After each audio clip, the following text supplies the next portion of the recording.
Palazzo പാൻറ്റിൻ്റെ embroidery വർക്കുകളൊക്കെ കഴിഞ്ഞു. അപ്പോൾ ലീഫ് എല്ലാവരും ഞാൻ ഗ്രീൻ കൊടുക്കാമെന്നാണ് വിചാരിച്ചിരുന്നത്. പിന്നെ എൻ്റെ കയ്യിൽ ഗ്രീൻ അങ്ങനെ നൂല് കുറഞ്ഞത് കാരണം ഞാൻ വേറെ കളറൊക്കെ ഇട്ട് കൊടുത്തു. പക്ഷേ വേറെ കളറൊക്കെ ഇട്ട് കൊടുത്തപ്പോൾ 2 കളറുള്ള നൂലുകളൊക്കെ ഉണ്ടായിരുന്നു. അതിട്ട് കൊടുത്തപ്പോൾ നല്ല ഭംഗിയായിട്ട് വന്ന് എംബ്രോയ്ഡറി നല്ല ഭംഗിയുണ്ടായിരുന്നു കാണാനായിട്ട്.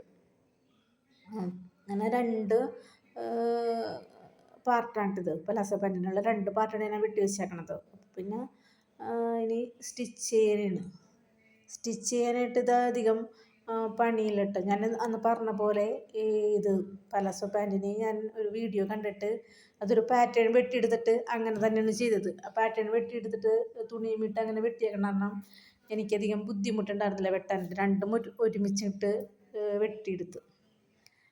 ഇതിന് ഇപ്പോൾ നമ്മൾ പ്ലീറ്റൊക്കെ ഇട്ട് തയ്ക്കണ സാധാ പാൻ്റ് ഉണ്ടല്ല, അതിലൊക്കെ എളുപ്പമാണ്. ഇതിനൊന്നും ചെയ്യാനില്ല. പിന്നെ ഇതിൽ വെക്കണത് ഇലാസ്റ്റിക് വേണം. പിന്നെ ഞാൻ ആദ്യം ക്രോച്ചേരിയ ഉണ്ടല്ലോ, നമ്മുടെ നടുക്കുള്ള ക്രോച്ചേരിയ ആണ് ആദ്യം അടിച്ചു വിട്ടത്. അതിന് ക്രോച്ചേരിയ അടിച്ചു കഴിഞ്ഞാൽ പിന്നെ തന്നെ പണിയില്ല. പിന്നെ അങ്ങോട്ട് താഴത്തോട്ട് ക്രോച്ചേരിയ കഴിഞ്ഞിട്ടുള്ള ഭാഗം പിന്നെ താഴത്തോട്ട് അങ്ങോട്ട് അടിച്ചു. ക്രോച്ചേരിയുടെ ഭാഗം 4 ഇഞ്ചിട്ടടിച്ച്, താഴത്തോട്ടിട്ട ഭാഗം താഴത്തുനിന്ന് തുടങ്ങിയിട്ട് ഒരു 1/2 ഇഞ്ചിൽ തുടങ്ങിയിട്ട് ക്രോച്ചേരി ആകുമ്പോഴേക്കും ഒരു 1/4 ഇഞ്ച് ആകുമ്പോഴേക്കും ഞാൻ അങ്ങനെ നിർത്തി.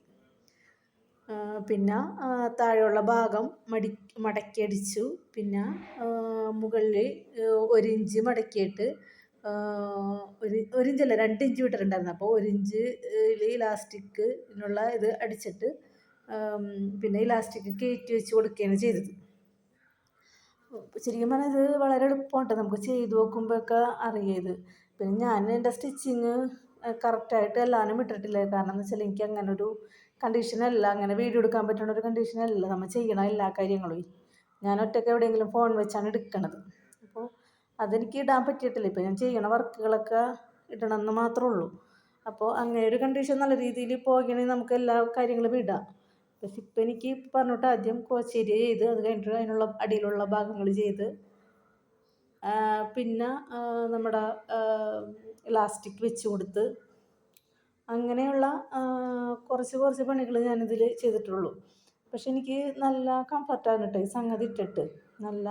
എനിക്ക് ഇഷ്ടപ്പെടുകയും ചെയ്തു. പിന്നെ എൻ്റെ എംബ്രോയ്ഡറി വർക്കും നല്ല ഭംഗിയുണ്ടായിരുന്നു. പലർക്കും കണ്ടിട്ട് നല്ല ഇഷ്ടമുണ്ടായിരുന്നു. കണ്ടോ, ക്രോച്ചേരിയുടെ ടൈപ്പ് കഴിഞ്ഞിട്ടാണ് ഈ കാണിച്ച് വെച്ചേക്കണം കേട്ടോ. ക്രോച്ചേരിയ ഇപ്പോൾ ഞാൻ പൊക്കി കാണിക്കും. ഇവിടെ വരെയുള്ള ക്രോച്ചേരിയ പൊക്കി കാണിക്കുമ്പോൾ നമുക്കറിയാം നമ്മുടെ പാൻറ്റിന് പിന്നെ അധികം പണിയില്ല. ഇപ്പോൾ നിവർത്തി വരുമ്പോൾ കണ്ട ക്രോച്ചേരിയ അടിച്ച്, പിന്നെ ഈ താഴത്തുള്ള ഭാഗം നമ്മുടെ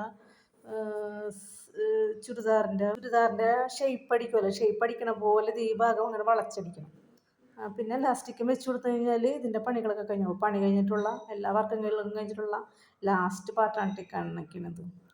പിന്നെ എനിക്കിത് ആദ്യത്തെ വർക്കായ കാരണം കുറേ ടൈം എടുത്തിട്ട് ഞാൻ ചെയ്യാനുണ്ട്. പക്ഷെ ഇത് പെട്ടെന്ന് അറിയാൻ പാടില്ല, വേഗം കഴിയാം. ഇന്നത്തെ വീഡിയോ ഇത്രയുള്ളൂ.